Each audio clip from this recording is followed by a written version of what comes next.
Hey, what's going on, fam? Real quick, I want to discuss this, what I call Coonspiracy theorists. There is a segment of people who anytime anything happens, whether it's Freddie Gray or Charleston or Walter Scott or anything like that. Now, I have my own share of conspiracy theories, so I'm not going to say I'm so above this, but in this case, I think these people are crazy. I call them Coonspiracy theorists.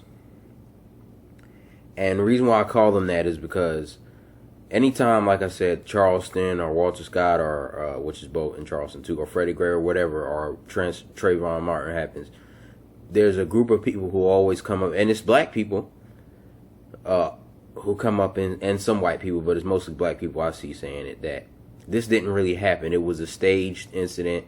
These were actors. They're doing it to make us react and start a race war. Blah, blah, blah, blah, blah. All right? They're doing it to make us hate each other. Whatever. To make us not like each other. This sounds like what white supremacists say when they say Al Sharpton or anyone who talks about racism is a race baiter.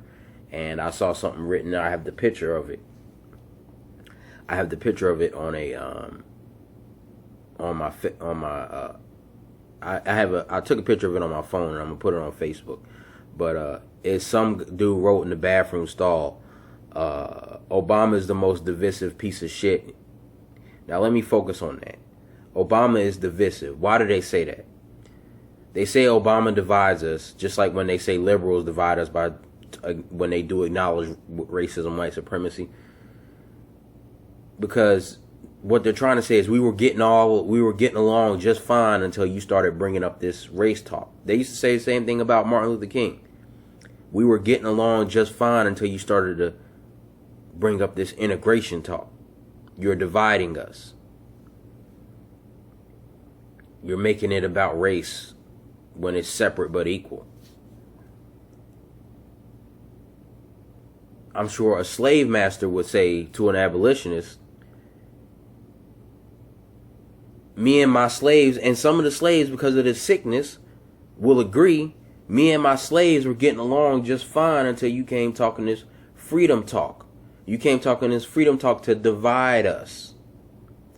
Listen, I'm always apt to believe in the wickedness of white supremacists before I believe that it's a hoax. And what black people who come and try to look for, like they analyze the Walter Scott video and say, you didn't see any gun smoke, you didn't see any blood, and it was from a distance.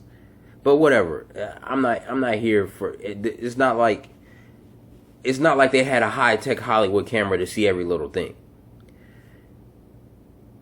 But regardless, I'm more apt to believe what I see than to not believe it.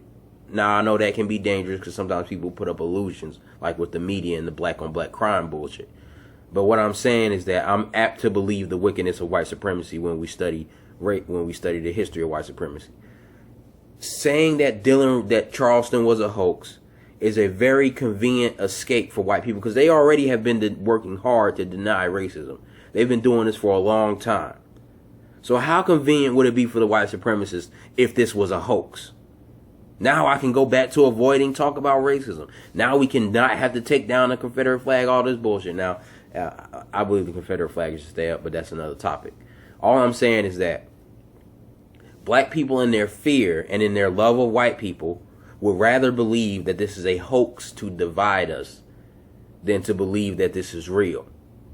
Stop, black people. Stop being so scared and stop coming around talking this. It was a conspiracy. They were actors. This was blah, blah, blah. Come on, man. You sound just like a white supremacist. You know how hard white supremacists have worked to deny the existence of racism? How convenient of an excuse is this? They did it to divide us. Like I said, you could have gone to a plantation and talked to the slaves and the slave master about freedom for the slaves, and he would have said, you dividing us. Mammy likes it this way. Actually, that was the defense. I don't even have to give that as an example. That actually was the defense of slave masters. They said the slaves are contented and the abolitionists are agitators that are blowing this out of control. Out of proportion, I mean. That's exactly what they said if you study history. So come on, man. Stop being Coonspiracy theorists and accept the wickedness of these damn white supremacists and these devil and these damn devils, okay? Anyway, that's another video. Peace.